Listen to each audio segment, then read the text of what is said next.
ओम नमो भगवते वासुदेवाय। ओम। सुप्रभात मित्रों,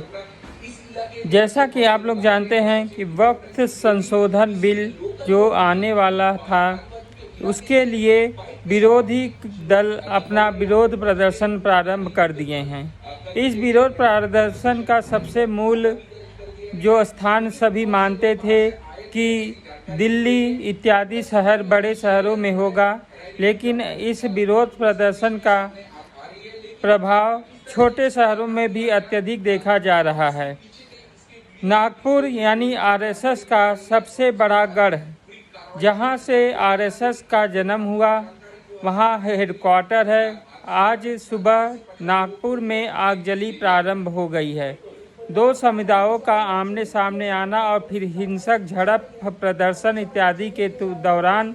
बहुत ही जान माल की क्षति तो नहीं हुई, लेकिन माल की क्षति ज़्यादा हुई, क्योंकि माल की क्षति इस तरह हुई कि बहुत से वाहनों को तोड़ दिया गया, जला दिया गया। इस तरह के हिंसक प्रदर्शन करने के लिए विशेष समुदाय के लोगों ने सुनियोजित ढंग से अपना कार्य प्रारंभ कर दिया। इस तरह की प्रदर्शन को पुलिस ने रोकने के लिए प्रारंभ किए की कार्रवाई के अंतर्गत 20 लोगों को गिरफ्तार कर लिया तथा उसे कर्फ्यू लगाकर पूरी तरह से उपद्रवियों को शांत कराने की चेष्टा की है। भारतीय जो भी प्रशासन है, समस्त भारतीय प्रशासनों में ये कमी हमेशा दिखाई देती है कि वो किसी भी तरह से किसी भी हिंसक प्रदर्शन या किसी महान या कहिए कि कोई भी विशेष समुदाय द्वारा आयोजित किए गए कार्यक्रमों पे उनकी नज़र एकदम ही नहीं रहती है,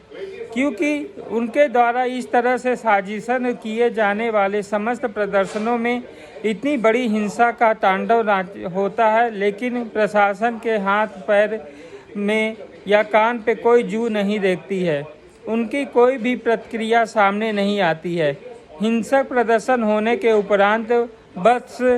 एक फॉर्मेलिटीज़ निभाना प्रारंभ कर देते हैं, कुछ लोगों को गिरफ्तार करते हैं, फिर इधर से जांच आयोग बनती है, इत्यादि इत्यादि छोटे नौटंकीबाजी प्रारंभ हो जाती है। मेरा प्रश्न है कि शासन में रहने वाले जितने भी कर्मचारी हैं, खासकर प्रशासन के वो कर्मचारी जो सुरक्षा वाहिनियों में स्थित हैं, क्या उनका नेटवर्क इतना घटिया, कमज़ोर और सूक्ष्म, बहुत ही निकृष्ट स्थान पे पहुंच गया है कि कोई भी अपराध होने से पहले वो क्यों नहीं रोक पाते हैं? उनके पास इतने बड़े तंत्र और आधुनिकता के साथ सब कुछ होने के बाद भी ये लोग ऐसा क्यों करते हैं कि हिंसा होने के उपरांत, किसी भी जुलूस पे पथराव होने के उपरांत, मारकाट इत्यादि होने के उपरांत ही इनकी जांच आयोग ये सब बैठती हैं। इसे रोकने के लिए ये पहले से तैयारी क्यों नहीं करते? या ये लोग जानबूझ के मुख्य दर्शक बने रहते हैं और इंतज़ार करते कि हिंसा ख़त्म हो जाए, तब वो कार्रवाई के नाम पे कुछ छोटे मोटे लोगों को गिरफ्तार करके अपने खाना पूर्ति पूरा कर दें। मुझे समझ में नहीं आता इस तरह के घटिया और निम्न कोटि का ये जो प्रशासन के द्वारा रवैया है, ये एक नहीं सालों से हम देखते आ रहे हैं, जो कि हर प्रांत, हर देश के स्थिति के हर कोने में ऐसा हो रहा है। इसमें अर्धसैनिक बल, पुलिस बल तथा भारतीय रिजर्व बल इत्यादि का उपयोग क्यों नहीं किया जाता है? केवल पुलिस के छोटे मोटे 2-4 कर्मचारी ही इधर उधर घूमते रहते हैं, हाथ में डंडा लिए, और वो भी जब हिंसा प्रारंभ होती है तो वो लोग पतली गली से भाग जाते हैं। इस तरह के किए गए कार्रवाइयों पे हमें कोई भी सांत्वना नहीं मिलती है। क्या इंसान अपनी सुरक्षा इन प्रशासन के हाथों में दे के अपनी भूल दिखा रहा है? इन्हीं कारणों से इंसानों को, खासकर भारतीय नागरिकों को, अपनी सुरक्षा के लिए अपने हाथ में सशस्त्र बाहिनी को तैयार करना अत्यंत आवश्यक है, क्योंकि दूसरों पे भरोसा करने से मात्र वही होता है कि हिंसा होने के उपरांत, सब कुछ नष्ट होने के उपरांत वो बस कार्रवाई के नाम पे खाना पूर्ति करने ही आते हैं। जो भी है वक्फ बोर्ड के दोनों ही लोगों के द्वारा आपस के लोगों को पूरी तरह से समझाने या उन्हें वास्तविकता को बताने के बजाय केवल हिंसक भड़काऊ भाषण दिए जा रहे हैं। इस तरह के भड़काऊ भाषणों को आज के आधुनिक युग में कभी भी कहीं भी देखा जा सकता है और उन्हें उठा के जेल में बंद भी किया जा सकता है, लेकिन ऐसा न कर करके केवल इसे प्रोत्साहित किया जाता है। खासकर बड़े बड़े पार्टी के